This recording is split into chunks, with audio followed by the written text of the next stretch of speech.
বিসমিল্লাহির রহমানির রহিম। আহ, আজকে হচ্ছে 15ই জুন 2025। আমাদের bar council preliminary MCQ batch 2026-এর 18তম ক্লাস এবং ফৌজদারি কার্যবিধির 18তম ক্লাস। আজকে আমরা আলোচনা শুরু করব 174 ধারা থেকে। তার আগে আপনারা অনলাইনে যারা আছেন তারা কি আমার কথা শুনতে পাচ্ছেন? একটু জানান দয়া করে। জি স্যার, শুনতে পাই। জি স্যার। জি স্যার। শুনতেছেন? আপনাদের কথা তো আমি শুনি টুনি না। শোনা তো যাচ্ছে স্যার। তো আবার হাসো। আমার অনেক আচ্ছা, একটা টেক্সট দেন, একটা একটা টেক্সট দেন, তাইলে শুনলে হবে। যদি শুনতে পারেন একটা টেক্সট দেন। শুনতে পাই স্যার। আচ্ছা, ধন্যবাদ। দেখেন, আশা করি শুনতে পাচ্ছেন।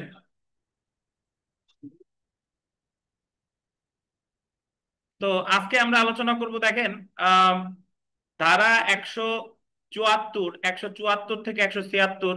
এখানে বলেছে যে আত্মহত্যা, অস্বাভাবিক মৃত্যু, পুলিশ হেফাজতে মৃত্যুর তদন্ত বা অনুসন্ধান। ফৌজদারি কার্যবিধির আন্ডারলাইন করবেন 174, 175 এবং 176 দ্বারা আত্মহত্যার বিষয়ে অনুসন্ধান বা হঠাৎ সন্দেহজনক, সহিংস বা অস্বাভাবিক মৃত্যুর ক্ষেত্রে অনুসন্ধান সম্পর্কে আলোচনা করা হয়েছে। এমন মৃত্যুর ক্ষেত্রে 174 দ্বারাই পুলিশ কর্তৃক অনুসন্ধান বা তদন্ত এবং 176 দ্বারাই ম্যাজিস্ট্রেট কর্তৃক অনুসন্ধান সম্পর্কে আলোচনা করা হয়েছে।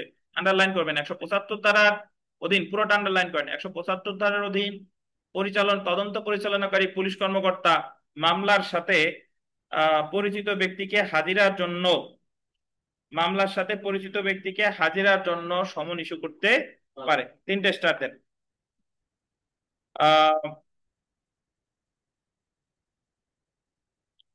তো এখন আপনি জাস্ট, আমি একটু হিন্টস দেই আপনাদের, আমরা আসলে কি পড়তে যাচ্ছি। যখন একটা ব্যক্তি অস্বাভাবিকভাবে মারা যায়, তখন ওই ওই ঘটনার তদন্ত পুলিশ অফিসার কিভাবে করে, এটা বলছে 174 ধারায়।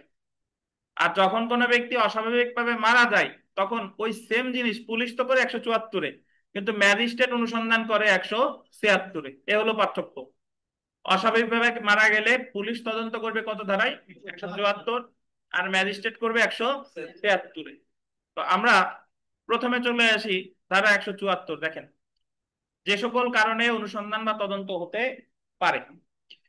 174 ধারায় পুলিশ বলতেন নিম্নলিখিত তিনটি ক্ষেত্রে মৃত্যুর বিষয়ে তদন্ত করে প্রস্তুতকৃত প্রতিবেদন বল দেবেন জেলা ম্যাজিস্ট্রেটের নিকট প্রেরণ করবে। তাহলে 174 ধারায় এই জায়গায় বলছে যে তিনটা ক্ষেত্রে পুলিশ তদন্ত করে কার কাছে জমা দিবে? জেলা ম্যাজিস্ট্রেট। এখন ওই তিনটা ক্ষেত্রে কি কি, এটা আমাদের একটু জানা দরকার। প্রথমত দেখেন, কোনো ব্যক্তি, আন্ডারলাইন করবেন, যে আত্মহত্যা করেছে। আত্মহত্যা তো আমরা বুঝি, যখন একজন ব্যক্তি নিজেকে হত্যা করে, সেটাকে বলে আত্মহত্যা। বা অপর কোনো ব্যক্তি বা প্রাণী কর্তৃক বা কোনো যন্ত্র দ্বারা কোনো দুর্ঘটনার ফলে নিহত হয়েছে। কখনো কখনো অনেক সময় মানে কে কাকে মারছে, ধরেন অপমৃত্যু, মানে জানা যাচ্ছে না। বা কুকুরের কামড়ে মারা গেছে, বাঘের কামড়ে মারা গেছে, সাপের কামড়ে মারা গেছে। কোন যন্ত্র দ্বারা মারা যায় না, অনেক সময় ওই যে কারখানায় কাজ করতেছে, মারা গেছে যন্ত্র দ্বারা। বা কোনো দুর্ঘটনার ফলে, সড়ক দুর্ঘটনা সবচেয়ে অন্যতম। আজকেও রাত্রেও বোধহয় হয়েছে, ওই যে, না রাতের বেলা দেখলাম, রাতে হয়েছে, ওই কি পরিবহন জানুর সাথে পুলিশও মারা গেছে। দেখেন, তো তাহলে আত্মহত্যা করেছে কোনো ব্যক্তি বা প্রাণী বা যন্ত্র দ্বারা যদি কেউ মারা যায়, 3 নম্বর পয়েন্টটা দেখেন, এইরূপ পরিস্থিতিতে মারা গিয়েছে যাতে যুক্তিসঙ্গত ভাবে সন্দেহ হতে পারে যে অপর কোনো ব্যক্তি কোনো অপরাধ করেছে। মানে এমন পরিস্থিতিতে মারা গেছে, জানা যায় নাই যে কে হত্যাটা করছে, বাট এতটুকু বোঝা গেছে যে অন্য কোনো ব্যক্তি এই ঘটনা ঘটাতে পারে। তাহলে এই তিনটা ক্ষেত্রে পুলিশ তদন্ত করে। এবং এই তিনটারে একটু এখানে একটু ব্র্যাকেটে লেখেন, অপমৃত্যুর মামলা, অপমৃত্যুর মামলা, অপমৃত্যুর মামলা, অপমৃত্যুর মামলা বা আনন্যাচারাল, UNNATURAL, UNNATURAL,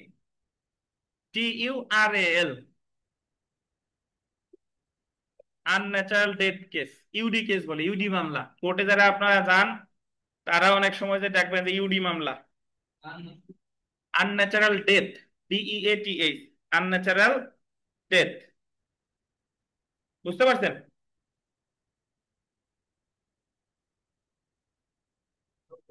হুম। তো তাহলে এখানে একটা জিনিস বোঝা দরকার, যদি বলে যে পুলিশ কোন ধারায় অপমৃত্যুর মামলা তদন্ত করে, কোন ধারায়? 174 ধারায়। কয়টা ক্ষেত্রে? যদি কেউ আত্মহত্যা করে, যদি কেউ যন্ত্র দ্বারা বা কোনো প্রাণী দ্বারা মারা যায়, অথবা যার অস্বাভাবিক মৃত্যু হয়েছে, এই তিনটা ক্ষেত্রে যে মামলাটা হয় সেই মামলাটারে কি বলে? অপমৃত্যুর মামলা। বুঝতে পারছেন? ধরেন যখন একটা গাড়ি আর একজনের চাপা দিয়ে চলে গেছে, কোন গাড়ি চাপা দিয়েছে এটা জানাই যায়নি, তখন থানায় তো যদি কেউ অভিযোগ করে যে অমুক ব্যক্তি গাড়ি দিছে, তাহলে নাই অন্য মামলা হয়। কিন্তু যখন অভিযোগ করার কেউ নাই বা কে চাপা দিছে তা জানাও যায় নাই, তখন যে মামলা হয় সেটা বলে ইউডি কেস বা অপমৃত্যু মামলা বা আনন্যাচারাল ডেথ কেস। বুঝতে পারছেন? আচ্ছা, এরপরে দেখেন 174 ধারায় উল্লেখিত কারণে কোনো ব্যক্তি মারা গেলে সেই বিষয়ে থানার ভারপ্রাপ্ত কর্মকর্তা, আন্ডারলাইন করবেন, থানার ভারপ্রাপ্ত কর্মকর্তা বা সরকার কর্তৃক বিশেষভাবে ক্ষমতাপ্রাপ্ত অন্যান্য পুলিশ কর্মকর্তা সুরত হাল করতে, আন্ডারলাইন এটা বললেন, সুরত হাল করতে ক্ষমতা সম্পন্ন নিকটতম নির্বাহী ম্যাজিস্ট্রেটের নিকট সংবাদ প্রেরণ করবে। তিনটা স্টার দেন। হ্যাঁ, বোঝাচ্ছি, আগে যা বলতে বলি সেটা শোনেন।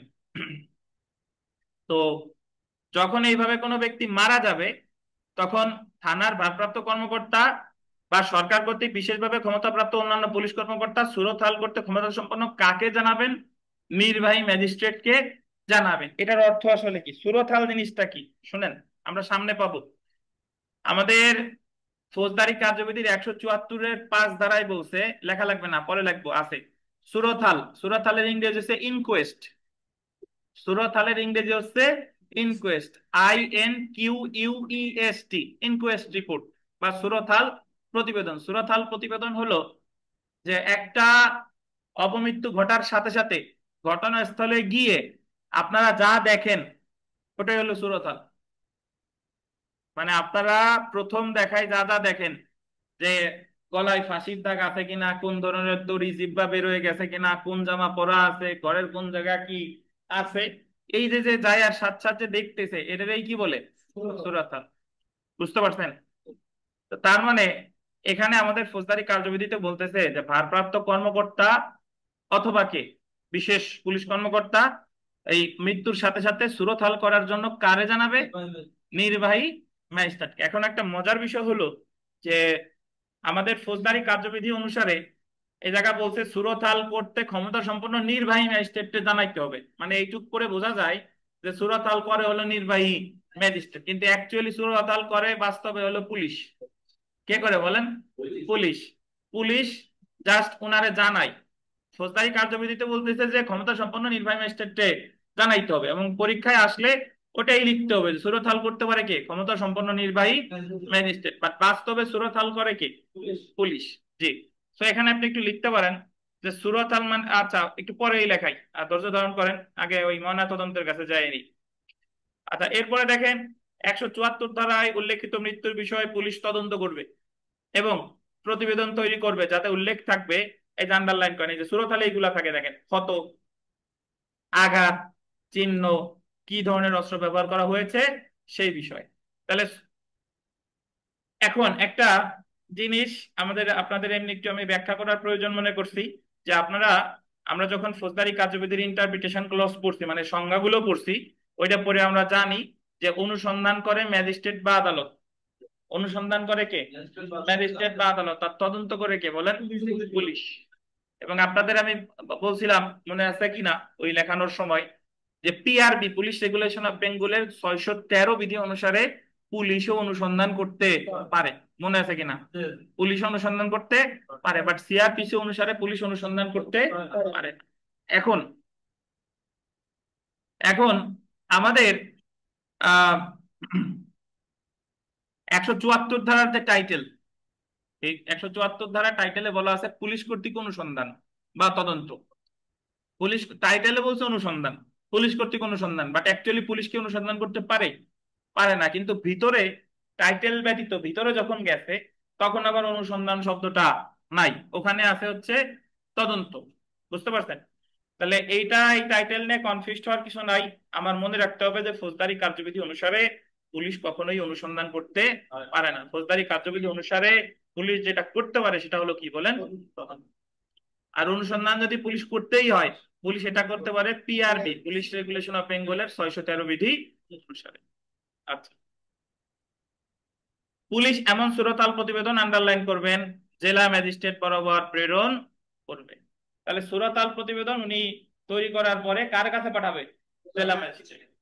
আচ্ছা, এখন দেখেন আহ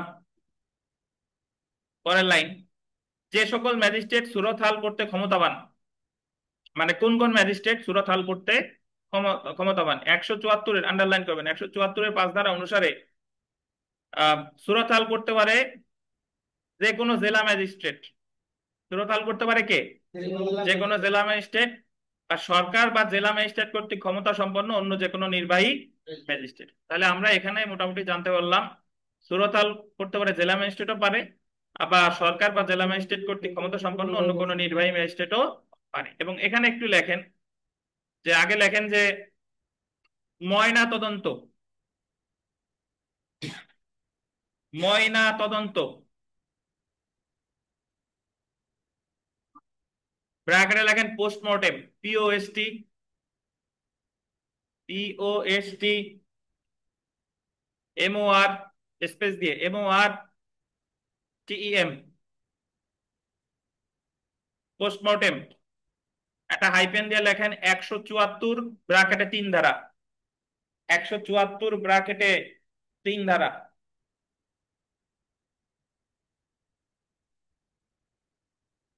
তারপরে নিচে লেখেন সুরত হাল, সুরত হাল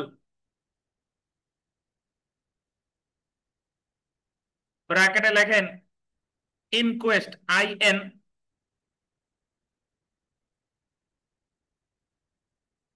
Q U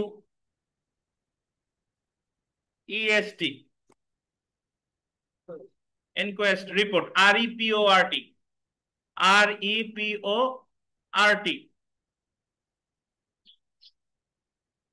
inquest report. Hyphen দিয়ে লেখেন 174-এর 5 ধারা, 174-এর 5 ধারা।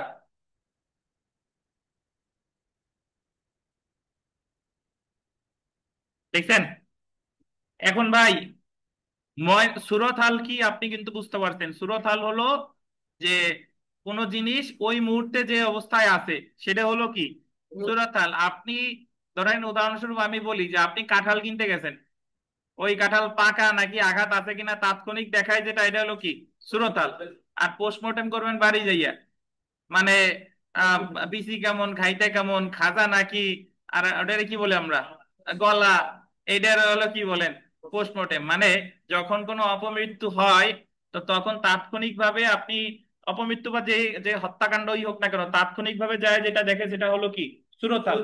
আর সুরতাল করে ম্যাজিস্ট্রেট, বিশেষ ক্ষমতাপ্রাপ্ত নির্বাহী ম্যাজিস্ট্রেট বা জেলা ম্যাজিস্ট্রেট 174-এর 5 ধারায়। অপরদিকে সুরতাল করার পরে এই লাশটা তো মর্গে নিয়ে যাবে, মর্গে নিয়ে যাওয়ার পরে সিভিল সার্জন বা ওই বিষয়ে যে নিযুক্ত যে মেডিকেল কর্মকর্তা আছে তিনি সেটারে কি করবেন, তিনি সেটার ময়না তদন্ত করবেন এবং তিনি সেখানে অ্যাকচুয়াল কারণ খোঁজার চেষ্টা করবেন যে সে আসলে কোথায় আঘাত পাইছে, তার আসলে কি হয়েছে, কোন ধরনের অস্ত্র ব্যবহৃত হয়েছে, তার কোন জায়গা কি আঘাত পাইছে, এই যে যে মেডিকেল সায়েন্স অনুসারে যে ব্যাখ্যা, এটারই বলে হচ্ছে আপনার ময়না তদন্ত বা পোস্ট মর্টেম। বুঝতে পারছেন? তাহলে যদি পরীক্ষায় প্রশ্ন আসে যে ময়না তদন্ত সম্পর্কে আলোচনা করছে ফৌজদারি কার্যবিধির কত ধারায়? 174-এর 3। আর যদি বলে ইনকোয়েস্ট রিপোর্ট সম্পর্কে আলোচনা করছে কত ধারায়? 174-এর 5। ঠিক আছে? তাহলে আমাদের একটু মাহবুব সাহেব আপনি একটু বলেন তো যে সুরত হাল আর ইনকোয়েস্টের মধ্যে পার্থক্য কি, মানে সুরত হাল আর ময়নাতদন্তের মধ্যে পার্থক্য কি?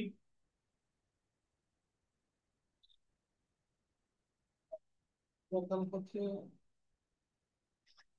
174-এর 3 ধারায় 174-এর প্রাথমিক 3-এ নাই, সুরত হাল আছে 174-এর 5, আর পোস্টমর্টেম আছে 174-এর 3। এখানে আরেকটা কথা লেখেন, একটু কথা লেখেন, যে স্টার দিয়ে একটু ময়নাতদন্তের আশেপাশে বা নিচে যে জায়গা খুশি লেখেন, যে দূরত্বের কারণে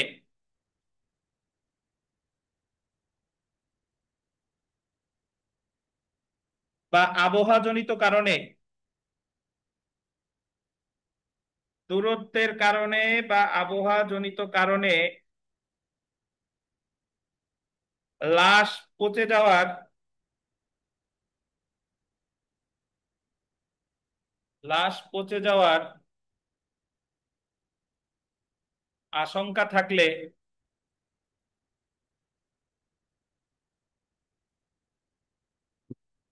ময়নাতদন্ত করার প্রয়োজন নেই।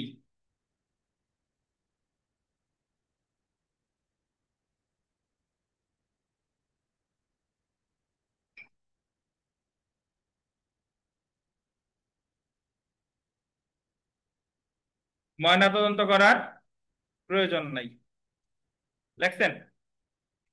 আচ্ছা, তো তাহলে বলেন তো যে ময়নাতদন্ত কোন কোন, মানে কোন ক্ষেত্রে করার দরকার নাই?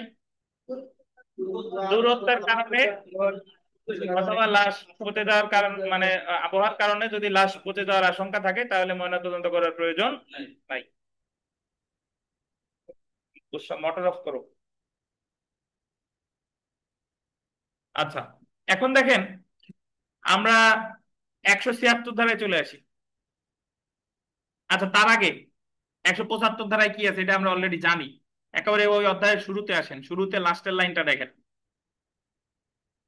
পাইছেন? ওই যে দেখেন 175 ধারায় তদন্ত পরিচালনাকারী কর্মকর্তা মামলার সাথে পরিচিত ব্যক্তিকে হাজিরার জন্য সমন ইস্যু করতে পারে, পান নাই? পাইছেন? 175 ধারায় তদন্ত পরিচালনাকারী পুলিশ কর্মকর্তা মামলার সাথে পরিচিত ব্যক্তিকে হাজিরার জন্য সমন ইস্যু করতে পারে, বুঝছেন? এই 175 ধারাটা কোন ধারার সাথে মিল আছে বলেন তো? কোন ধারার সাথে, দেখি পারেন কিনা?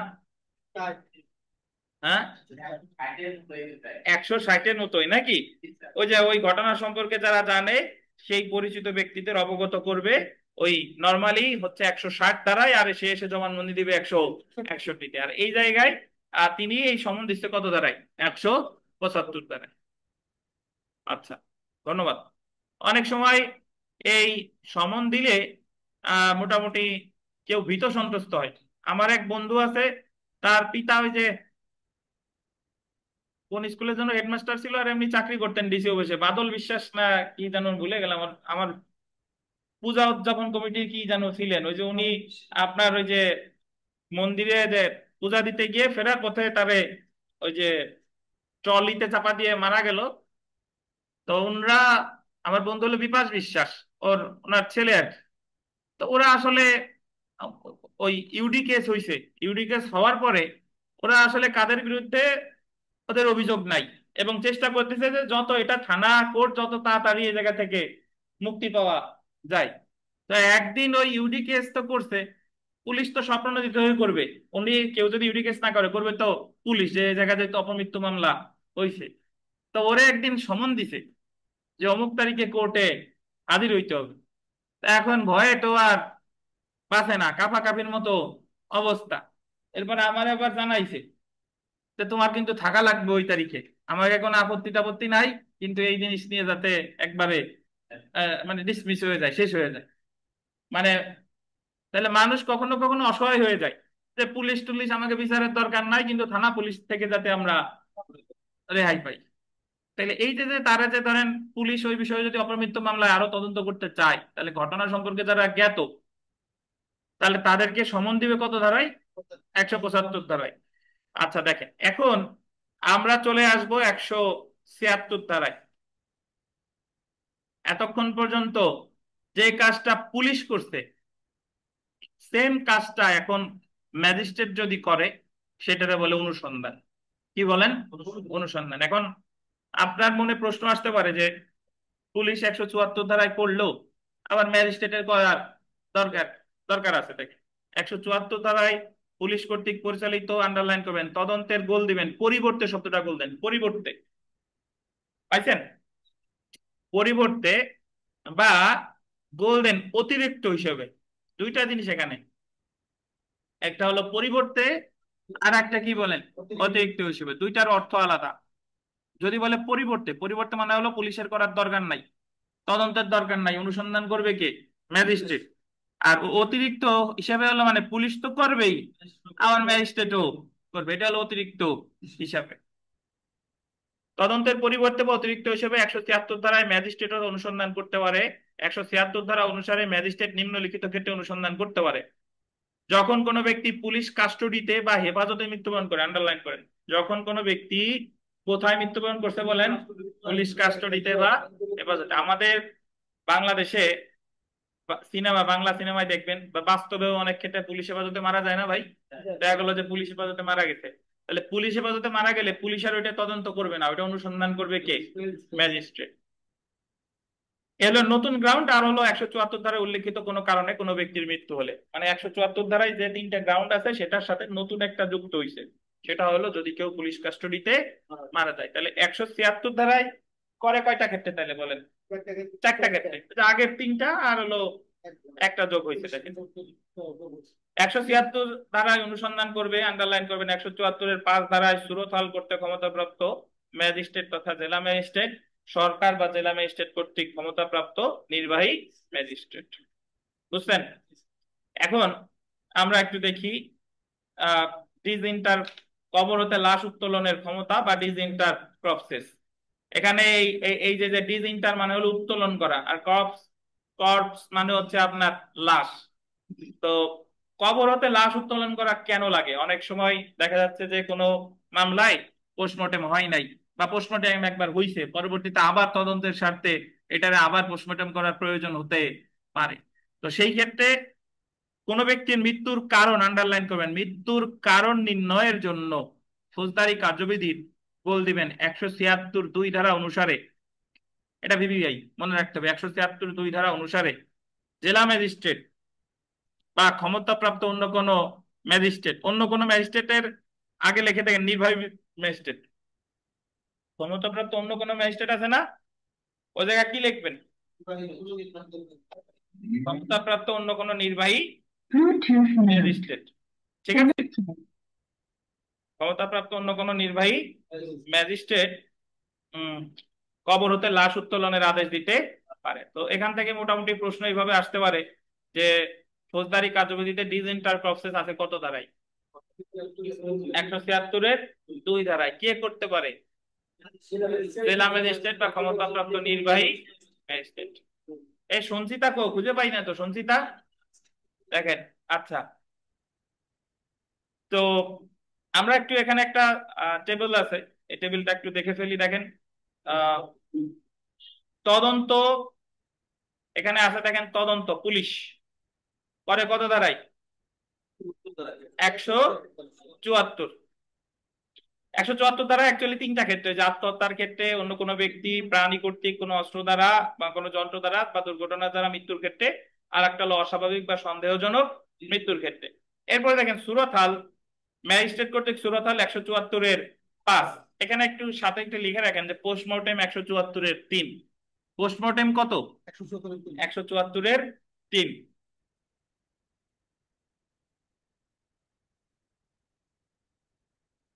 এই অনলাইনে যারা আছেন আপনারা একটু কথা বলেন তো, শুনতে পাচ্ছেন আমার কথা ঠিক মতো?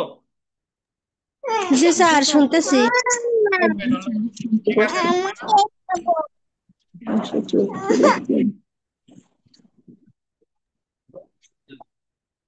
আচ্ছা, তাহলে পোস্টমর্টেম আছে কততে ভাই? 174-3। এরপরে অনুসন্ধান যদি দেখেন, অনুসন্ধান বা ইনকোয়ারি, এটা ম্যাজিস্ট্রেট করে 176 ধারায় কয়টা ক্ষেত্রে? নর্মালি ওই যে আগের 74-এর যে তিনটা আছে এটার সাথে এক্সট্রা একটা যোগ হবে, সেটা হলো পুলিশ হেফাজতে মৃত্যু। তাহলে এই হলো মোট কয়টা? চারটা। আমরা জেনে রাখা ভালোতে চলে আসি। দেখেন, জেনে রাখা ভালো যে 174 ধারায় আত্মহত্যা বা অস্বাভাবিক মৃত্যুর বিষয়ে তদন্ত করবে পুলিশ, কিন্তু 176 ধারায় পুলিশ হেফাজতে মৃত্যু সহ আত্মহত্যা, অস্বাভাবিক বা সন্দেহজনক মৃত্যুর ক্ষেত্রে অনুসন্ধান করবে কে বলেন? ম্যাজিস্ট্রেট। পুলিশ হেফাজতে কোনো ব্যক্তির মৃত্যুর বিষয়ে পুলিশ অনুসন্ধান করতে পারে না। আন্ডারলাইন করেন, পুলিশ হেফাজতে যদি কেউ মৃত্যুবরণ করে তাহলে পুলিশ কিন্তু সেই বিষয়ে কি করতে পারবে না? অনুসন্ধান করতে পারবে না। 174-এর 5 ধারা অনুসারে সুরতহাল বা 176 ধারা অনুসারে অনুসন্ধান বা 176-এর 2 ধারা অনুসারে কবর থেকে লাশ উত্তোলন করতে পারে জেলা ম্যাজিস্ট্রেট বা সরকার কর্তৃক বা জেলা ম্যাজিস্ট্রেট কর্তৃক ক্ষমতাপ্রাপ্ত অন্য কোনো নির্বাহী ম্যাজিস্ট্রেট। তাহলে কবর থেকে লাশ উত্তোলনের ক্ষমতা কখনোই কিন্তু জুডিশিয়াল ম্যাজিস্ট্রেটের নাই। কবর থেকে লাশ উত্তোলন করবে কে? জেলা ম্যাজিস্ট্রেট বা ক্ষমতাপ্রাপ্ত নির্বাহী ম্যাজিস্ট্রেট। তো আপনি আপনার প্রাথমিক দায়িত্ব, যারা এই জায়গা আছেন, প্রাথমিক দায়িত্ব হলো এই জায়গা রেগুলার আসা। আপনার যদি কাজও থাকে, যদি আপনি 10 মিনিটের জন্য আসতে পারেন, আসবেন। প্রথমত হলো রেগুলারিটি মেনটেন করতে হবে। এখানে আসা যখন আপনার অভ্যাস হয়ে যাবে, তখন আপনি চেষ্টা করবেন বাসায় অল্প অল্প করে পড়ার, বা বাসায় পড়া অথবা রেকর্ডিং দেখার। এটা একটা অভ্যাসের বিষয়, এবং প্রতিদিনে আমরা অল্প অল্প করে পড়তেছি। প্রতিদিনের পড়া যদি প্রতিদিন আপনি মোটামুটি দেখেন, পড়তে না আসতে করলে ভিডিও দেখবেন, তাহলে এই জিনিসটা, যে কোনো জিনিস আপনি নিজে পড়ার চেয়ে শুনলে ওই জিনিস মাথায় ঢুকে বেশি। বুঝতে পারতেন? তো 174 ধারার অধীন আত্মহত্যা বা অস্বাভাবিক মৃত্যুর বিষয়ে তদন্ত প্রতিবেদন পুলিশ জেলা ম্যাজিস্ট্রেট বরাবর প্রেরণ করবে। এখন এই যে 174-এ যে তদন্ত করা হলো, এটা কার কাছে পাঠাই দিবে? জেলা ম্যাজিস্ট্রেট। তাহলে আমরা এখানে কি কি পেলাম দেখেন, যে অস্বাভাবিক মৃত্যু হলে পুলিশ তদন্ত করে 174 ধারায় 3টা ক্ষেত্রে, পরিচিত ব্যক্তিদের সমন দিবে 175 ধারায়, আর ম্যাজিস্ট্রেট পুলিশের পরিবর্তে বা পুলিশের অতিরিক্ত হিসেবে অনুসন্ধান করবে কয়টা ক্ষেত্রে? 4টা ক্ষেত্রে। 176 ধারায় 4টা ক্ষেত্রে। যদি কেউ পুলিশ হেফাজতে মারা যায়, ওই হলো এক, আর আগের হলো কয়টা? 3টা। তো বিগত বছরের প্রশ্ন দেখেন, এবং আপনি সবসময় যে কোনো একটা জিনিস পড়ার পরে আপনি নিজে নিজে একটু চিন্তা করবেন বা নিজে নিজে একটু লিখবেন যে আমি যা পড়ছি। আপনার লাইন বাই লাইন মনে রাখার কোনো দরকার নাই যে 174 আমি কি পড়লাম, আমার মনে আছে কিনা। একা একা একটু মনে করার চেষ্টা করবেন, বা 75-এ কি পড়লাম। বিষয়টা হলো অনেকটা এরকম যে, ধরেন আপনি একটা কোরিয়ান সিনেমা দেখছেন। এখন কোরিয়ান ভাষা কি আমরা বুঝি? বুঝি না। কিন্তু আপনি যদি 3 ঘন্টা ভাষা বোঝেন আর না বোঝেন, 3 ঘন্টা যদি মনোযোগ দিয়ে ওই সিনেমাটা আপনি দেখেন, তাহলে 3 ঘন্টা পরে যদি একজন আপনার জিজ্ঞেস করে যে ভাই, সিনেমা দেখে তুমি কি বুঝছো বলেন তো, বলো তো, আপনি হয়তো বা ডায়ালগ বলতে পারবেন না, কিন্তু ওই সিনেমাতে কি ঘটছে কাহিনী কি একটুও পারবেন না? অবশ্যই পারবো। তো আইন হচ্ছে তাই, যে আপনার লাইন বাই লাইন আমার মনে রাখার দরকার নাই, কিন্তু ওই জিনিসে কি আছে এটা আমার নিজের ভাষায় মনে রাখা দরকার। এবং আইন শুধু যে বার কাউন্সিলের পাশের জন্য দরকার তা না, এটা তো মজা, সাধারণ জ্ঞানের মতো। যে আপনি একজন বাংলাদেশের নাগরিক, আপনি আজকে জানলেন যে সুরতহাল কে করে, পোস্টমর্টেম কে করে, বা এটা তদন্ত কে করে, এটা এমনিও জানাও জরুরি না বলেন? যে আমরা যেরকম ক্লাস 1 2 3-র সাথে ধর্মীয় শিক্ষা আছে না, হিন্দু ধর্ম, ইসলাম ধর্ম, খ্রিস্টান ধর্ম, আমি তো মনে করি ক্লাস 1 2 থেকেও কিছু কিছু আইনও লোকজনদের শেখানো দরকার। দেখেন, তো আমরা বিগত বছরের প্রশ্নে আসি। কোন ব্যক্তি আত্মহত্যা করেছে মর্মে থানার ভারপ্রাপ্ত কর্মকর্তার সংবাদ পেলে তিনি সুরতহাল করাবার জন্য কাকে জানাবেন বলেন? কারা জানাবে? নির্বাহী ম্যাজিস্ট্রেট। তারপরে দেখেন, কোন ব্যক্তির মৃত্যুর কারণ নির্ণয়ের জন্য ফৌজদারি কার্যবিধির কোন ধারার বিধান অনুযায়ী লাশ উত্তোলন করা হয়? কত? 176-এর 2। এটার ইংরেজিতে কি বলে? ইন্টার ক্রপসের। কে করে এটা? জেলা ম্যাজিস্ট্রেট বা বিশেষ ক্ষমতাপ্রাপ্ত নির্বাহী ম্যাজিস্ট্রেট। ঠিক। তো আমরা সেলফ প্র্যাকটিসের 1 নম্বর প্রশ্ন যদি দেখি, যে আত্মহত্যা বা দুর্ঘটনাবশত কোনো ব্যক্তি মৃত্যুবরণ করলে বা কোনো সন্দেহজনক মৃত্যু হলে পুলিশ তদন্ত করতে পারে এত ধারায়, এবং ম্যাজিস্ট্রেট অনুসন্ধান করতে পারে এত ধারায়। কত কত বলেন? 174 আর কত? 173। জি। 5 নম্বর প্রশ্নটায় চলে আসি আমরা। 5 নম্বর, যে ফৌজদারি কার্যবিধি 174 ধারার অধীন আত্মহত্যা বা অস্বাভাবিক মৃত্যুর বিষয়ে, এই যে দেখেন ইনকোয়েস্ট রিপোর্ট, আপনাদের পুরাতন বইতে হয়তো বা নেই, না থাকলে সমস্যা নাই। ইনকোয়েস্ট রিপোর্ট, তদন্ত প্রতিবেদন পুলিশ কার বরাবর প্রেরণ করবে বলেন? জেলা ম্যাজিস্ট্রেট বরাবর। 6 নম্বর প্রশ্নটা বিবিআই, পুরাতন বইতে না থাকলে সমস্যা নাই, আলোচনা শুনেন। মৃত্যুর স্পষ্টত কারণ বা অ্যাপারেন্ট কজ অফ ডেথ নির্ধারণ যে অনুসন্ধান করা হয় সেটা হলো ইনকোয়েস্ট। এটা আপনারা অনেকে ওই স্পষ্টত কারণ যেহেতু বলছে, অনেকে পোস্টমর্টেম দাগাবে যে মৃত্যুর স্পষ্টত কারণ নির্ধারণের জন্য কি করা হয়। মৃত্যুর স্পষ্টত কারণ নির্ধারণের জন্য সুরতহাল, কি বলেন? সুরতহাল, নট পোস্টমর্টেম। ধারায় বলা আছে, 174 ধারায় বলা আছে যে অ্যাপারেন্ট কজ অফ ডেথ, মানে আপনি প্রাথমিকভাবে ধারণা করতেছেন কি দেখা, সুরতহাল দেখা, তাহলে এটাই মৃত্যুর স্পষ্টতা কারণ নির্ধারণের যে অনুসন্ধান করা হয় সেটা হলো কি বলেন? ইনকোয়েস্ট। হ্যাঁ, তো তারপরে দেখেন এটা এটা গুরুত্বপূর্ণ, সুরতহাল তদন্ত করতে হবে 2 বা ততোধিক সম্মানিত প্রতিবেশীদের উপস্থিতিতে। শুধু প্রতিবেশী হলে হবে না, চোর ডাকাত হইলে হবে না, কি থাকা লাগবে? সম্মানিত। আচ্ছা, তারপরে দেখেন ফৌজদারি কার্যবিধির অধীন 8 নম্বর প্রশ্নটা, ফৌজদারি কার্যবিধির অধীন সুরতহাল করবে কে? সুরতহাল করবে জেলা ম্যাজিস্ট্রেট বা সরকার বা জেলা ম্যাজিস্ট্রেট কর্তৃক ক্ষমতা, বিশেষ ক্ষমতা প্রাপ্ত কে? নির্বাহী ম্যাজিস্ট্রেট। একেবারে সব শেষের যে প্রশ্নটা, এটা যদি আমরা একটু দেখি, যে 176-2 ধারায় কবর থেকে লাশ তোলার ক্ষমতা আছে পাওয়ার টু ডিসইন্টার প্রসেস জেলা ম্যাজিস্ট্রেট বা ক্ষমতাপ্রাপ্ত নির্বাহী ম্যাজিস্ট্রেটের। তো আমরা মোটামুটি 174, 175, 176 তিনটা ধারা বেশ ভালোভাবেই পড়ে ফেললাম। আপনারা অনলাইনে যারা আছেন, আপনাদের যদি কোনো প্রশ্ন থাকে দয়া করে জিজ্ঞাসা করতে পারেন। 174, 75, 76 নিয়ে বিপাশ বাইন, আখিনুর সাহেব, তারপরে আমাদের মিলন সাহেব, আপনাদের কোনো প্রশ্ন আছে কিনা? এই যে ইমন সাহেব আসছে, সাজেক ঘুরে টুরে আমাদের মাঝে ফেরত আসছে। ইমন সাহেব, আপনার কোনো প্রশ্ন আছে কিনা?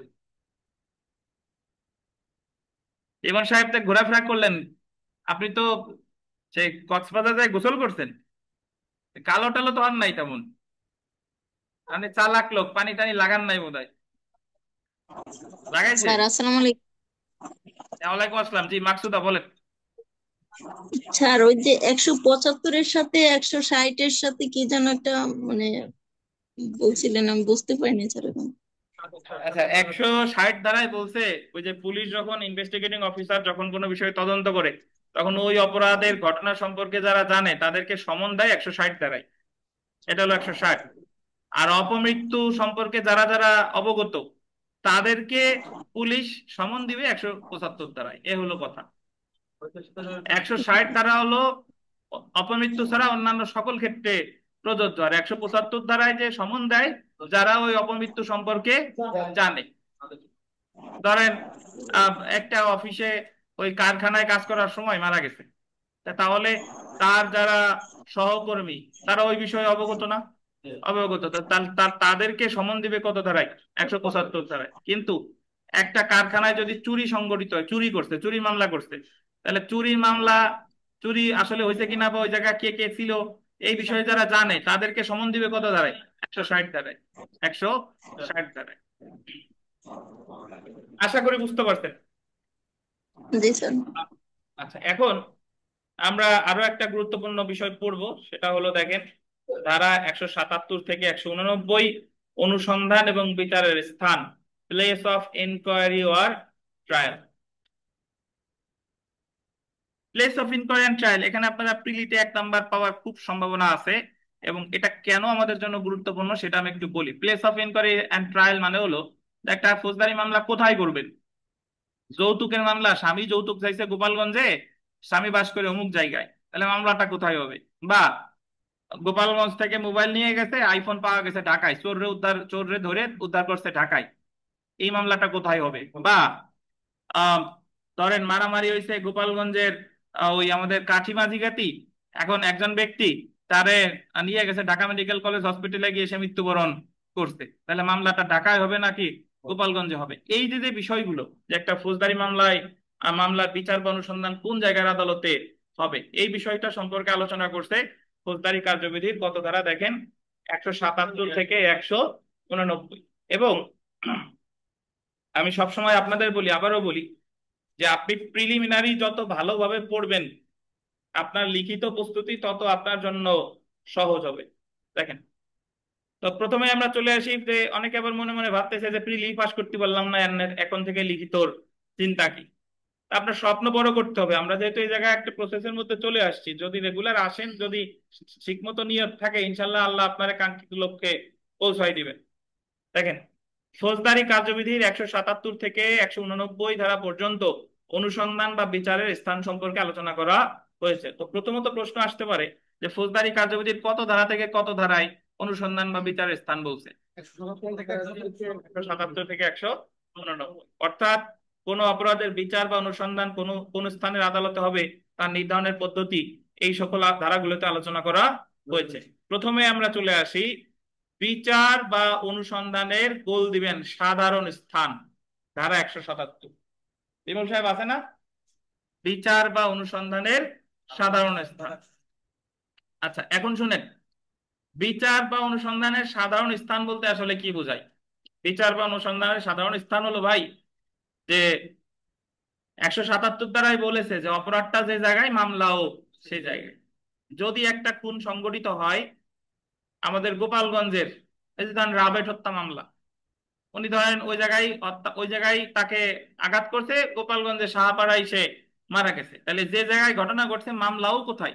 সেই জায়গা। তাহলে গোপালগঞ্জে যদি সে মারা যায় তাহলে মামলা হবে কোন আদালতে? গোপালগঞ্জের আদালতে। সেই কথাই বলেছে 177 ধারায়। এই যে দেখেন, 177 ধারায় বলা হয়েছে যে আদালতের এখতিয়ারাধীন স্থানীয় সীমার মধ্যে অপরাধটি সংঘটিত হয়েছে সেই আদালতে মামলাটির বিচার হবে। বুঝছেন? 179 ধারায় বলা হয়েছে, এটা একটু পড়ি দেখেন। 179 ধারায় বলা হয়েছে, অপরাধ যে আদালতের এখতিয়ারের সীমার মধ্যে সংঘটিত হয় সেই আদালতে অথবা যে আদালতের এখতিয়ারের স্থানীয় সীমার মধ্যে, গোল দিবেন পরিণাম দেখা দিয়েছে, পরিণামের নিচে লেখেন বা ফলাফল। পরিণাম বা কি বলেন? ফলাফল দেখা দিয়েছে সেই আদালতে উক্ত অপরাধের অনুসন্ধান বা বিচার করা যাবে। 177-এর সাথে 79-র পার্থক্য কি? 177-এ বলছে অপরাধ যে জায়গায় মামলা সেই জায়গায়, কিন্তু 179-তে বলছে যে অপরাধ যে জায়গায় সংঘটিত হয়েছে সেই জায়গায় মামলা হবে, বা যে জায়গায় পরিণাম বা ফলাফল দেখা দিয়েছে সেই জায়গায় মামলা হবে। এই অনুসন্ধান বা বিচার করা যাবে, অনুসন্ধান বা বিচার করা যাবেই মানে মামলা করা যাবে। এই কথাটার অর্থ কি? ধরেন একটু আগে বললাম যে মারামারি হয়েছে গোপালগঞ্জের মাঝিগাদিতে, তো যে আহত হয়েছে তারে চিকিৎসার জন্য ঢাকা মেডিকেল হসপিটালে নিয়ে গেছে, ঢাকা মেডিকেল হসপিটালে 5 দিন চিকিৎসারত অবস্থায় সে মারা গেছে। তাহলে অপরাধটা সংঘটিত হয়েছে গোপালগঞ্জ, কিন্তু পরিণাম বা ফলাফল দেখা দিয়েছে ঢাকাতে। তাহলে মামলা গোপালগঞ্জেও করা যাবে, ঢাকাতেও করা যাবে। এখন একসাথে দুই জায়গায় করার দরকার নাই, মামলা হবে কয়টা? একটা, হয় গোপালগঞ্জে অথবা কোথায়? ঢাকায়। বুঝছেন? যদি এরকম হতো যে গোপালগঞ্জে মারামারি হয়েছে, তারে প্রথমে খুলনা মেডিকেল হসপিটালে নেছে, খুলনা মেডিকেল কলেজ হসপিটালে 5 দিন অসুস্থ ছিল, খুলনা মেডিকেল কলেজ হসপিটাল বললো যে এই জায়গায় রেখে আর কোনো উন্নতি হবে না, আপনারও উন্নতর চিকিৎসার জন্য ঢাকা নিয়ে যান। সে ঢাকা মেডিকেল হসপিটালে 5 দিন থাকার পরে মারা গেছে। তাহলে মামলা গোপালগঞ্জেও হতে পারে, খুলনায়ও হতে পারে, অথবা কি ঢাকায় হতে পারে। বুঝছেন?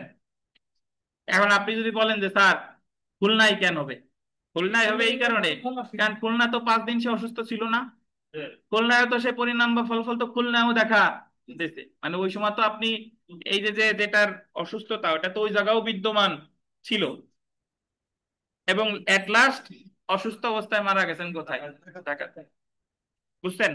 তাহলে মামলায় 3 জায়গার যে কোনো এক জায়গায় হতে পারে। এই কথাগুলোই বলেছে 179 ধারায়। তাহলে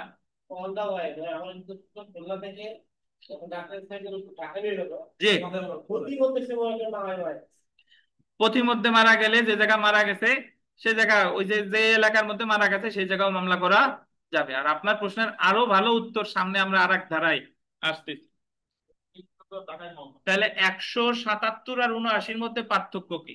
177 হলো যে জায়গায় ঘটনা ঘটছে সেই জায়গায় মামলা, আর 79 হলো যে জায়গায় ঘটনা ঘটছে আর অথবা যে জায়গা পরিণাম বা ফলাফল দেখা দিয়েছে, এই দুই জায়গার যে কোনো এক জায়গা। নট অনলি 2 জায়গা, 3 জায়গা 5 জায়গাও হতে পারে। আমরা বিগত বছরের প্রশ্নে আসি, দেখেন করিম ঢাকাতে আহত হয়, উক্ত আঘাতের ফলে চট্টগ্রামে মারা যায়। আহত হয়েছে কোথায়?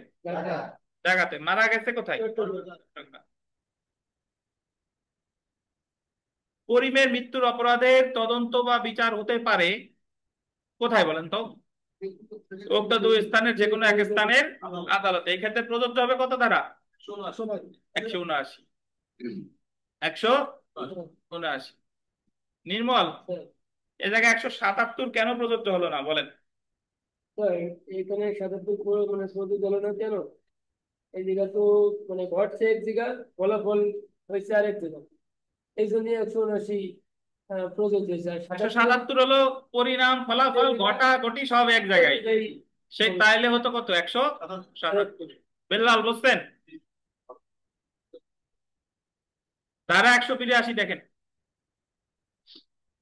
যে ক্ষেত্রে অপরাধ সংগঠনের স্থান অনিশ্চিত, বলতেন অনিশ্চিত।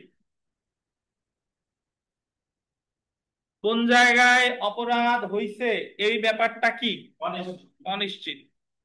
ফৌজদারি কার্যবিধির 182 ধারা অনুযায়ী যখন এটা অনিশ্চিত যে কতিপয় স্থানীয় এলাকার মধ্যে কোন এলাকায় অপরাধ সংঘটিত হয়েছে, কোন এলাকায় অপরাধ ঘটছে এটা বোঝা যাচ্ছে না। অনেক সময় ঢাকা শহরে ছিনতাই হবার পরে আপনি মামলা করতে গেছেন মতিঝিল থানায়, মতিঝিল থানা বলতেছে যে এই ঘটনা ঘটছে পল্টন থানায়, পল্টন থানায় গেছেন, পল্টন থানা বলতেছে যে হয়েছে মতিঝিল থানায়। এরকম আপনারে ঘুরাচ্ছে।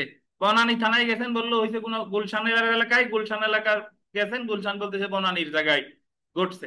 তাহলে এই যে যে যখন একটা অনিশ্চয়তা দেখা দেয় তখন পুলিশ সাহেবরে বুঝাইতে হবে যে অনিশ্চিত হইলে যে কোনো এক জায়গায় মামলা করা যায়, কোনো সমস্যা নাই। যদি এখতিয়ারগত অনিশ্চয়তা দেখা দেয় যে এই ঘটনাটা কোথায় ঘটছে, তাহলে যে কোনো যে যতগুলা নিয়ে অনিশ্চয়তা দেখা দিয়েছে তার যে কোনো এক জায়গায় মামলা দায়ের করা যাবে। বুঝছেন? আচ্ছা, তারপরে আমরা চলে আসি যে যখন কোনো অপরাধ আংশিক একটি স্থানীয় এলাকায় বাকিটা অন্য স্থানীয় এলাকায় সংঘটিত হয়। আংশিক ঘটছে এক এলাকায়, আংশিক ঘটছে, বাকি আংশিক ঘটছে কি অন্য এলাকায়। অর্থাৎ যদি এইভাবে চিন্তা করেন যে একজন ব্যক্তিরে আপনি ওই আংশিক মানে আপনি চাপাইল ব্রিজের এক বাড়িতেও চুরি করছেন এবং ওই একই সময় একই দিনে সে চাপাইল ব্রিজের ওই পারে গিয়েও চুরি করছেন, তার মানে আংশিক এক জায়গায় ঘটছে আর আংশিক কি এক জায়গায়। আচ্ছা, এরপরে যদি দেখেন যে ক্ষেত্রে অপরাধটি বলতেন চলমান বা এবং একের অধিক এলাকায় সংঘটিত হতে থাকে। অপরাধটা চলমান আসলে কাকে বলে? ধরেন আমরা ঢাকা থেকে বর্তমানে নতুন ট্রেন চালু হয়েছে, কক্সবাজার যায়। একদল ডাকাত ওই কক্সবাজারগামী ট্রেনে উঠছে, উঠার পর ওরা মোটামুটি ঢাকা ছাড়ার পর থেকেই ডাকাতি শুরু করছে এবং ওদের ডাকাতি চলমান আছে। ধরেন ওরা কক্সবাজারে গিয়ে নামছে, তাহলে ইতিমধ্যে এই ঢাকা থেকে উঠে কক্সবাজারগামী ট্রেন যতগুলো জেলার মধ্যে দিয়ে গিয়েছে যে কোনো এক থানায় ওই ডাকাতির মামলা হতে পারে। বুঝছেন? যে ক্ষেত্রে অপরাধটা কি থাকে চলমান। আচ্ছা, তারপরে দেখেন যে ক্ষেত্রে অপরাধটি বিভিন্ন স্থানীয় এলাকায় সংগঠিত কতিপয় কার্যের সমষ্টি। যে ক্ষেত্রে অপরাধটা বিভিন্ন জায়গায় ঘটছে এবং এটা কতিপয় কার্যের একটা সমষ্টিগত কাজ। আপনারা জানেন কিনা 2000 কত 3, 4 বা 5, 6 সালে সারা বাংলাদেশের 64 এক জেলা বাদে মনে হয় 64 জেলায় একসাথে বোম ফুটাইছিল জেএমবি সদস্যরা। তাহলে ধরে নেওয়া হবে এটা হলো এটা কতিপয় কার্যের কি সমষ্টি। তাহলে তাদের বিরুদ্ধে এই এই এটা নিয়ে যে কোনো এক জায়গায় মামলা করা যেতে পারে, 64 জেলার যে কোনো জায়গায় মামলা করা যেতে পারে। আচ্ছা, তার ক্লাস তো 5টা 30-এ হওয়ার কথা, 5টা 30-এ হওয়ার কথা। কি ক্লাস কিসের সাথে জোড়া দেন? আপনি তো লিখিত গ্রুপেও আছেন, লিখিত ক্লাস হলো 5টা 30 আর এমসিকিউ ক্লাস হলো 3টে 30। একটার সাথে আর একটা জোড়া দিলে হবে না। আপনাদের ক্লাস তো 3টা 30 আর লিখিত ক্লাস হলো 5টা 30। দেখেন তাহলে আহ আপনাদের আমরা কি কি জানলাম দেখেন। দিন মোহাম্মদ সাহেব একটু আগে প্রশ্ন করছিল যে যদি গাড়িতে থাকা অবস্থায় মারা যায়, তাহলে ওই যে গাড়িতে থাকা অবস্থায় মারা গেছে, তখন কোন জায়গায় মারা গেছে অনিশ্চিত, তাহলে যে কোনো এক জায়গায় মামলা হতে পারে। তা আংশিক এক জায়গায়, আংশিক আর এক জায়গায়, যে কোনো এক জায়গায় মামলা হতে পারে। আংশিক এক জায়গায়, আংশিক আর এক জায়গায়, ওই যে আপনি একজনের গাড়ি ছিনতাই করবেন, তারে গাড়িতে গুলি করতেছেন, এক গুলি করছেন গোপালগঞ্জ কোর্টের সামনে থাকা অবস্থায়, সে মোটর সাইকেল নিয়ে ভুম ভুম ভুম ভুম করে গেছে, এরপরে ওই চাপল ব্রিজের উপর গিয়ে, ওটা তো নড়াইল হয়ে গেল, নড়াইল গিয়েও তারে আর এক গুলি করছেন, তো সে সর্বশেষ পালাই গেছে। কিন্তু আপনি যে যে গুলি করলেন, আপনার বিরুদ্ধে মামলা গোপালগঞ্জেও হতে পারে, অথবা কি নড়াইলেও হতে পারে, কারণ আপনি আংশিক করছেন এক জায়গায়, আংশিক আর এক জায়গায়। আর চলমান তো বুঝছেনই, আর যে ক্ষেত্রে অপরাধটি বিভিন্ন স্থানীয় এলাকায় সংঘটিত কতিপয় কার্যের সমষ্টি, সেই ক্ষেত্রে উক্ত অপরাধ বা অনুসন্ধান বা বিচার এমন এলাকায় এখতিয়ার প্রয়োগকারী যে কোনো আদালতে করতে পারবে। আমরা একটা বিগত বছরের প্রশ্ন দেখে ফেলি, দেখেন, অপরাধ সংগঠনের স্থান বলতে অনিশ্চিত হলে অনুসন্ধান বা বিচারের স্থান কোন আইনের কত ধারায় বলেন? অনিশ্চিত হলে ফৌজদারি কার্যবিধির কত ধারায়? 182 ধারায়। তাহলে আপনারা বলেন, আমরা যে তিনটা ধারা পড়লাম, 177, 179 আর 182, এই তিনটা ধারা নিয়ে আপনাদের কোনো প্রশ্ন আছে কিনা? প্রশ্ন করেন, কোনো প্রশ্ন আছে? অনলাইনে যারা আছেন, আপনাদের কোনো প্রশ্ন আছে? অনলাইনে তো সব মহিলা, কোনো পুরুষ লোক নাই, 5 জন আছে, 5 জনই মহিলা। বলেন, দিলরুবা খান, লুফসানা আরজু, মাকসুদা ইয়াসমিন, শেখ ফারজানা, শিল্পী দাস। আপনাদের কোনো প্রশ্ন আছে কিনা? স্যার আমি তো না, সে কারেন্ট চলে গেছে এই পর্যন্তই, প্রথমটুকু শুনতে পারিনি স্যার। 77 থেকে 82 পর্যন্ত তিনটা ধারাই আলোচনা শুনতে পারিনি। নেক্সট ক্লাস মানে ইউটিউব থেকে দেখে নেবেন। হ্যাঁ, আচ্ছা, আপনাদের আয়শা, নির্মল, স্যার প্রশ্ন আছে? নাই। মাহবুব সাহেব?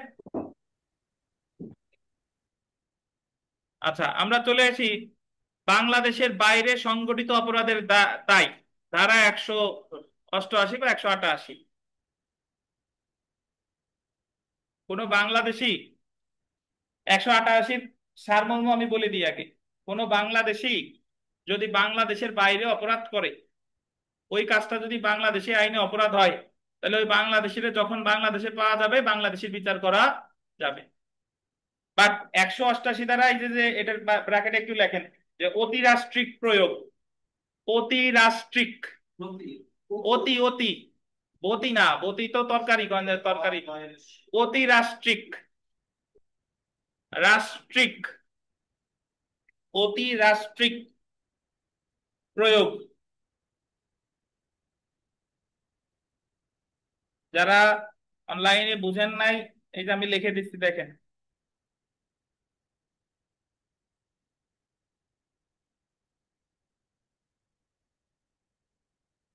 যদি পরীক্ষায় প্রশ্ন আসে যে ফৌজদারির কার্যবিধির কত ধারায় অতিরাষ্ট্রিক প্রয়োগ সম্পর্কে আলোচনা করছে, অতিরাষ্ট্রিক প্রয়োগ মানে হলো রাষ্ট্রের বাইরে।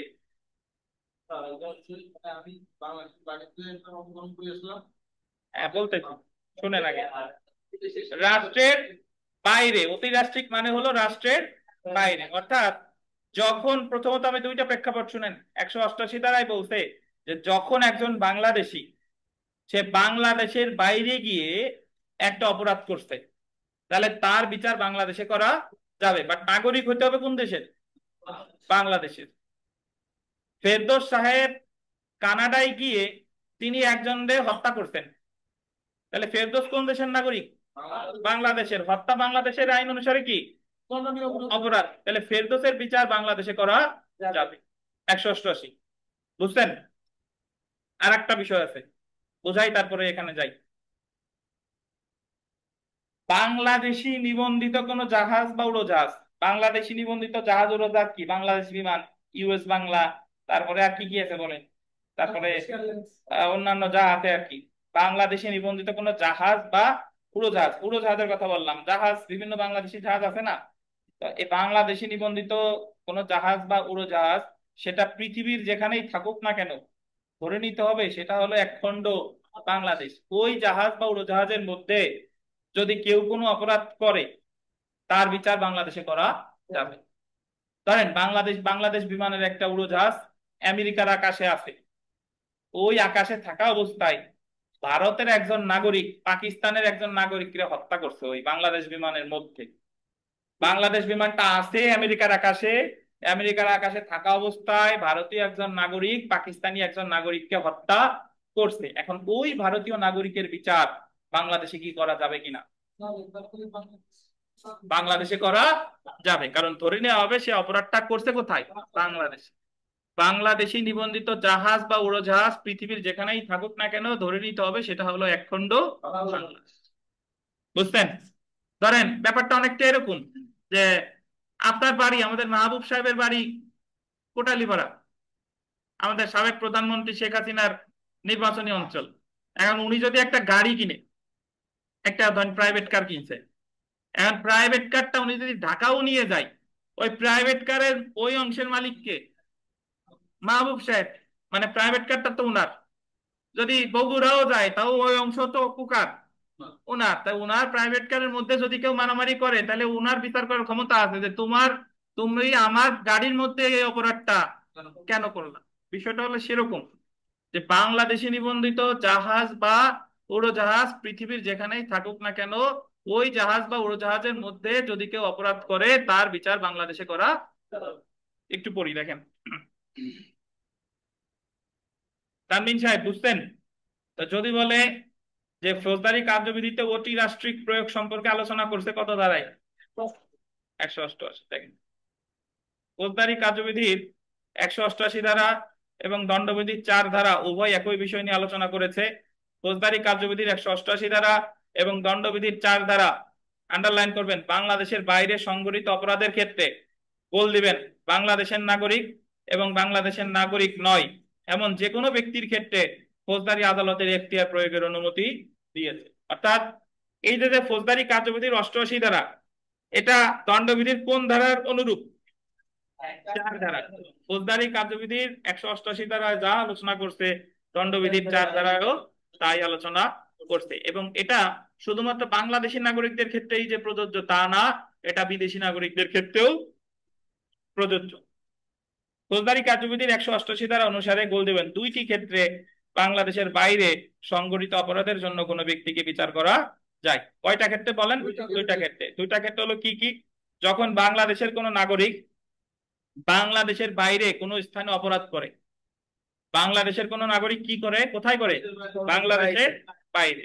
এরপরে দেখেন, যখন কোনো ব্যক্তি, এটা বললেন বাংলাদেশে বা বিদেশি, বাংলাদেশি আন্ডারলাইন করবেন, নিবন্ধিত কোনো জাহাজ বা বিমান তা যেখানেই থাকুক না কেন অপরাধ করে। তাহলে যখন কোনো ব্যক্তি সে সেটা সেটা যেখানেই থাকুক না কেন সে অপরাধটা করেছে কোথায়?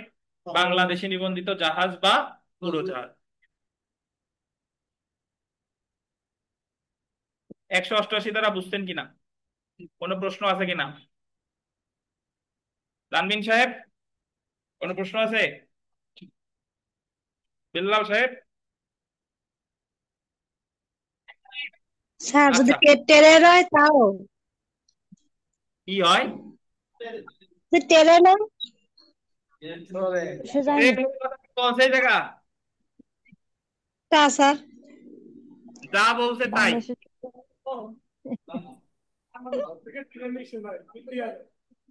ধন্যবাদ। বলেন বলেন বলেন। এক্ষেত্রে সেটা তো বাংলাদেশি নিবন্ধিত। হ্যাঁ, ট্রেনটা ধরেন ট্রেন বাংলাদেশে নিবন্ধিত হোক বা না হোক, ট্রেনের কথা এখানে বলে নাই। এই জায়গায় বলতে কি কি? জাহাজ আর উড়োজাহাজ। বুঝছেন? আচ্ছা, তো ট্রেনের কথা এই ধারার ক্ষেত্রে প্রযোজ্য না। এইখানে তারা বিদেশে যায় ওই অপরাধ করে সেই এই যে অপরাধটা করে সেই অপরাধের বিচার কেন হয়ে গেছে। হ্যাঁ, দ্বিতীয়বার তো এখানে আর বিচার হবে না। কেন হবে না? ওই যেহেতু বিচার একটা হয়ে গেছে। বিচার হয়ে গেলি যে বাংলাদেশে হবে না, এই কথা কোথায় আছে? হ্যাঁ, আমাদের ফৌজদারি কার্যবিধির যে 403 ধারা, এই 403 ধারায় ডাবল জিওপার্টি নীতি আছে। এই ডাবল জিওপার্টি নীতিতে বলছে যে একবার বিচার হয়ে গেলে আর বিচার, মানে একবার যদি কারোর দণ্ড বা খালাস দেয় তাহলে তারে আর পুনরায় সেম অপরাধের জন্য বিচার করা যাবে না। এখন আমাদের ইসমাইল সাহেব বলতেছে স্যার একটা অপরাধের জন্য দেখা গেলো যে হত্যা করছে বাংলাদেশি নাগরিক ভারতে, ভারতে তারে সাজা দিয়ে ফেললো, এখন সে যদি আবার বাংলাদেশে আছে, বাংলাদেশি আদালত তার ওই অপরাধের জন্য বিচার করতে পারবে কিনা? ধন্যবাদ। এখন আমরা ফৌজদারি কার্যবিধির 403 ধারায় ওই জায়গা বলছে সম এখতিয়ার সম্পন্ন আদালত, ওই জায়গা বিদেশি আদালতের কথা বলে নাই। তো এই জায়গায় আদালতের ইচ্ছা, সে যদি বিচার করে তার এই আসামির কিছু করার কিছু নাই, বুঝতে পারছেন? কিন্তু দেওয়ানি মামলার ক্ষেত্রে আবার আলাদা বিধিবিধান আছে। দেওয়ানি মামলায় বলছে যে বিদেশি আদালত যদি একবার বিচার করে ফেলে, সেম বিষয় নিয়ে বাংলাদেশি আদালতে যদি মামলা হয়, তাহলে বাংলাদেশি মামলাটা কি হবে? খারিজ হবে। কিন্তু ফৌজদারি কার্যবিধির 403 ধারায় দেশি বিদেশি আদালত নিয়ে কিছু বলে নাই।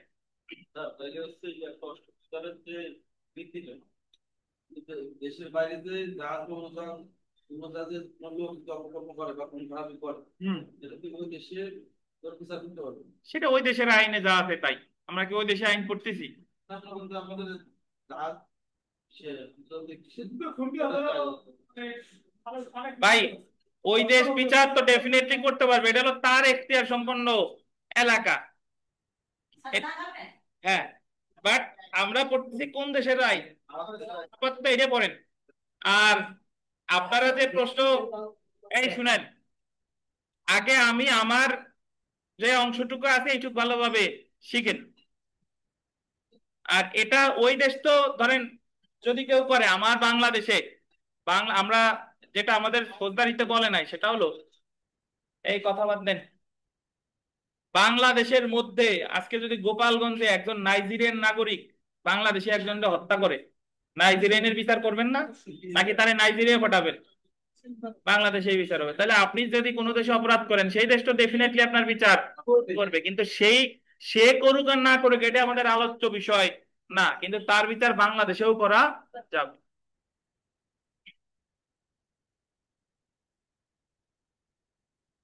আমরা সেলফ প্র্যাকটিসে আসি। আমার দিনেশ নাই, দিনেশ বলতো স্যার বাংলাদেশে তার বিরুদ্ধে মামলা করবে কিনা। দিনেশের প্রশ্ন ছিল, সে তো ওই দেশে মামলা মানে অপরাধ করছে, বাংলাদেশে জানবে কিভাবে? এ হলো দিনেশের প্রশ্ন। দেখেন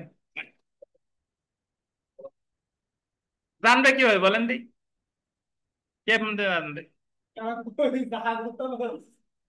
না জানলে তো তার বিরুদ্ধে মামলাই হচ্ছে না, আর জানলে যে জানাবে সে মামলা করবে, আর নাহলে পুলিশ বাদী হয়ে মামলা করবে। কারণ বাংলাদেশি নাগরিক জিহাদ নামের একজন ভারতে যে আনারুল হক সাহেব আনার হত্যা করতে, তাহলে আনার এটা জানছে কেমনে? ওই আনারে যদি বাংলাদেশে পাওয়া, মানে ওই জিহাদটা যদি বাংলাদেশে পাওয়া যায়, তাহলে অবশ্যই তার কি হবে? বিচার হবে। পুলিশই তো এটা একটা এফআইআর করবে নিজেই বাদী হইয়া, বুঝছেন? আচ্ছা, ধরেন আপনার বাসায় একজন হত্যা করছে, এই বাসায় আপনার বাসায় একজন হত্যা করছে, এই মামলা কি আপনি না করলে হবে না? আপনার মামলা করার দরকার নাই, যার মামলা করার সে ঠিকই করে দিবে। তো বিষয়টা তাই, যে অপরাধ একটা আশেপাশে হইলেই আপনার এই যে মামলা করতে হবে এমন কোনো কথা তাই, এটা কোনোভাবে জ্ঞাত হইলেই মামলা অটোমেটিক্যালি হয়ে যাবে।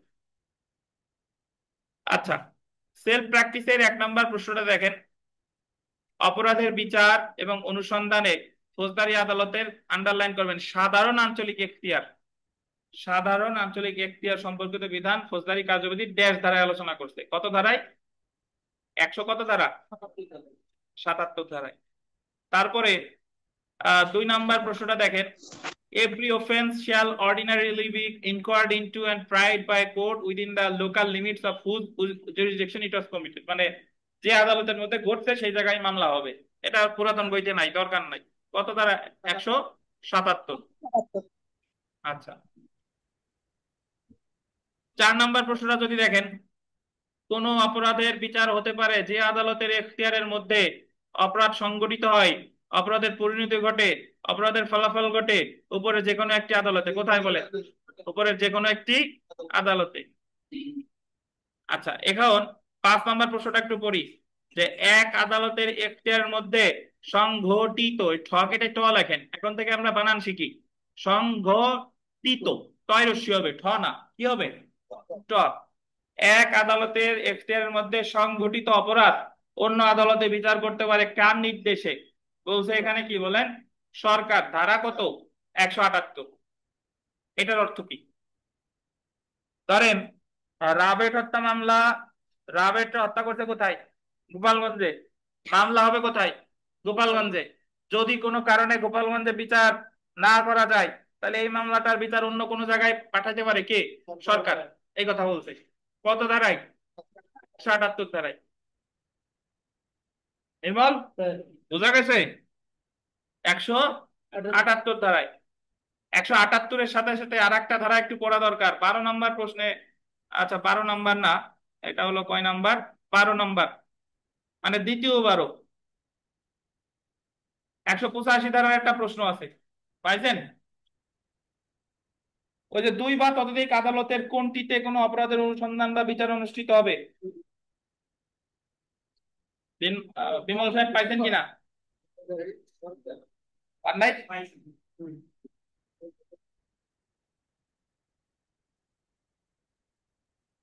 ডান সাইডে 185 ধারা দেখেন, তাইলে পাবেন। আচ্ছা দেখেন, 2 বা ততোধিক আদালতের কোনটিতে কোনো অপরাধের অনুসন্ধান বা বিচার অনুষ্ঠিত হবে এরূপ কোনো প্রশ্ন দেখা দিলে এই ব্যাপারে সিদ্ধান্ত গ্রহণ করবে কে? মানে একটা অপরাধের ধরেন প্রশ্ন উঠছে, এটা কি গোপালগঞ্জে বিচার হবে না ঢাকায় হবে, এরকম কোন সমস্যা দেখা দিলে এই বিষয়ে সিদ্ধান্ত কে দিবে বলেন? হাইকোর্ট। এটা হলো 185।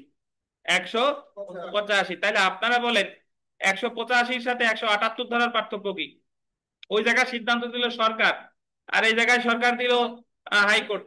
ফেরদৌস সাহেব বলেন 178 আর 185 ধারার যে দুইটা প্রশ্ন, এই দুইটা প্রশ্নের মধ্যে পার্থক্য কি?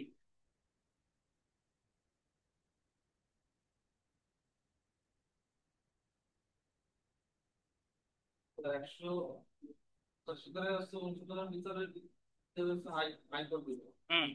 আর 178 হচ্ছে সরকার। সরকার বা জেলা ম্যাজিস্ট্রেট। এখন জেলা ম্যাজিস্ট্রেট কই পেলেন আবার? জেলা ম্যাজিস্ট্রেট মাথার ভিতরে ঢুকে গেছে নাকি? এখন ওই জায়গা কেন সরকার হলো, এই জায়গা কেন হাইকোর্ট বিভাগ হলো? আমার প্রশ্ন হলো এইটা। বলবেন স্যার ওইটা 178, এটা 185, তাই নাকি? বিষয়টা তা না। আমি যে জিনিসটা আপনার বোঝাতে চেয়েছি ভাই, সেটা হলো যে কোনো মামলা এক জায়গায় দায়ের যোগ্য, এক জায়গায় দায়ের যোগ্য, অন্য জায়গায় দায়ের যোগ্য ছিল না, বাট সেই মামলাটা ওই জায়গায় বিচার করা যাচ্ছে না, সেই ক্ষেত্রে ওই মামলাটার বিচার কোথায় হবে এটা নির্ধারণ করবে সরকার। বুঝছেন? তার মানে আমরা বলতে পারি যে 177 ধারার ক্ষেত্রে 178 ধারা প্রযোজ্য, কিন্তু কোন মামলা যখন শুরুতেই বিভিন্ন জায়গায় দায়ের যোগ্য, একের অধিক জায়গায় দায়ের যোগ্য, তখন যদি কনফিউশন দেখা যায় যে কোন জায়গায় দায়ের করতে হবে, তাহলে সিদ্ধান্ত দিবে 185-তে হাইকোর্ট। বুঝলেন? মাথা ঢুকছে এবার? যদি এক জায়গায় দায়েরযোগ্য হয় তাহলে সরকারের নির্দেশে অন্য জায়গায় বিচার হতে পারে, আর কোন মামলা যদি 2 বা ততোধিক জায়গায় দায়েরযোগ্য হয়, কোথায় বিচার হবে এ বিষয়ে সিদ্ধান্ত দিবে কে? হাইকোর্ট। 100 কত ধারা? 85 ধারা। মাহবুব সাহেব হয়েছে? এক জায়গায় দায়ের করার যোগ্য হলে সিদ্ধান্ত নেবে সরকার, আর একাধিক জায়গায় দায়ের করার যোগ্য হলে সিদ্ধান্ত নেবে হাইকোর্ট। জি, এটা উকিল উকিল ভাব আসছে গেটআপের ভিতরে। হ্যাঁ, উকিল হওয়ার পরে তো আমি আপনি এক জায়গায় দাঁড়াইলে পরে আপনার বলবেন সিনিয়র বসেন, আমার দাঁড় করে রাখবে না। দেখেন, আচ্ছা, তো আমরা এর পরে চলে আসি যে এর আগে চলে আসেন, মানে এই তো আপনারা এই দুইটা বুঝাইলাম যে 177, 178 আর 185-র মধ্যে অ্যাকচুয়ালি কি পার্থক্য আছে। 6 নম্বর প্রশ্নটা দেখেন। 6 নম্বর,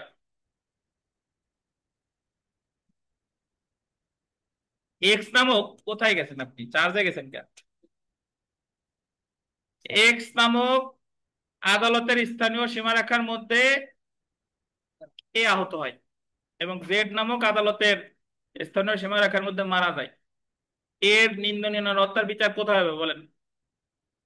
আপনারা জানেন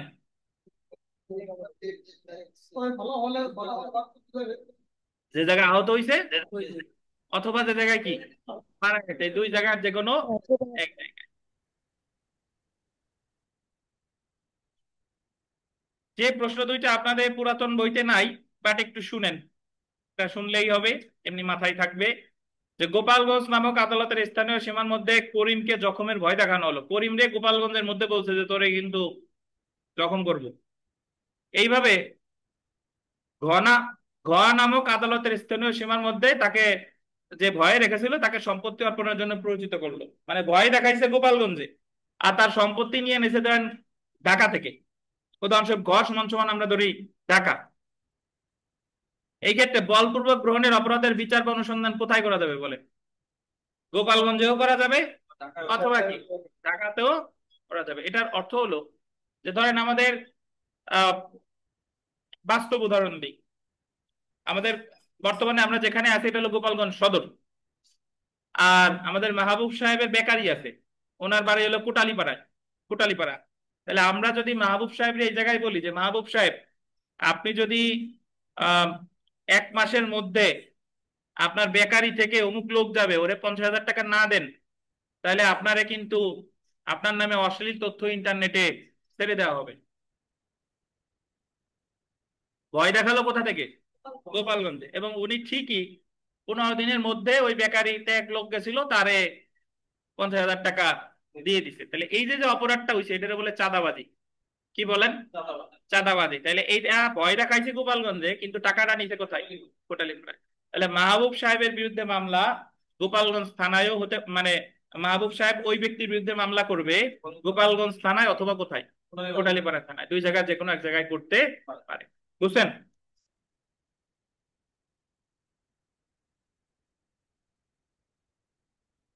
তারপরের প্রশ্নটা আমরা পড়ে ফেলি।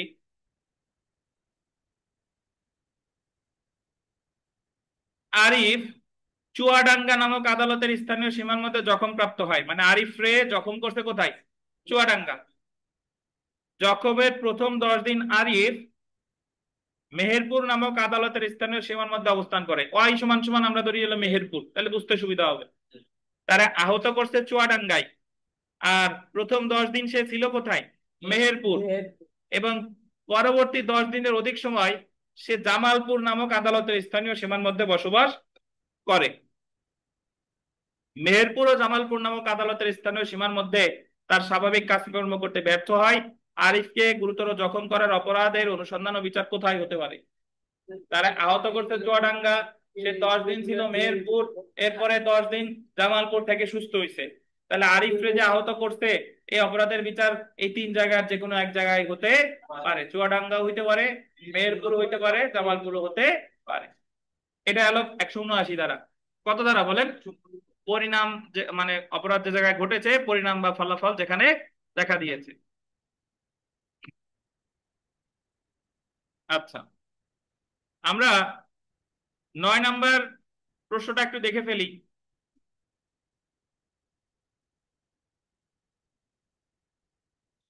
আন্ডারলাইন করেন, অপরাধজনক আত্মসাৎ ও বিশ্বাসভঙ্গের যে কোনো অপরাধের বিচার বা অনুসন্ধান হতে পারে যে আদালতের স্থানীয় অধিক্ষেত্রের সীমার মধ্যে অভিযুক্ত ব্যক্তি।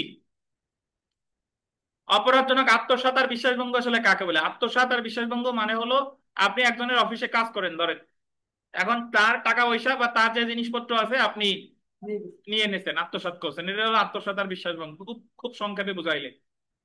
তাহলে এই আত্মসাৎ আর বিশ্বাসভঙ্গের বিচার দেখেন কোথায় হতে পারে? সংশ্লিষ্ট সম্পত্তির কোনো অংশ রেখেছে, সংশ্লিষ্ট সম্পত্তির কোনো অংশ গ্রহণ করেছে, কোনো অংশ রেখেছে, আর অপরাধটি সংগঠন করেছে। উপরের কি বলেন? সবগুলো।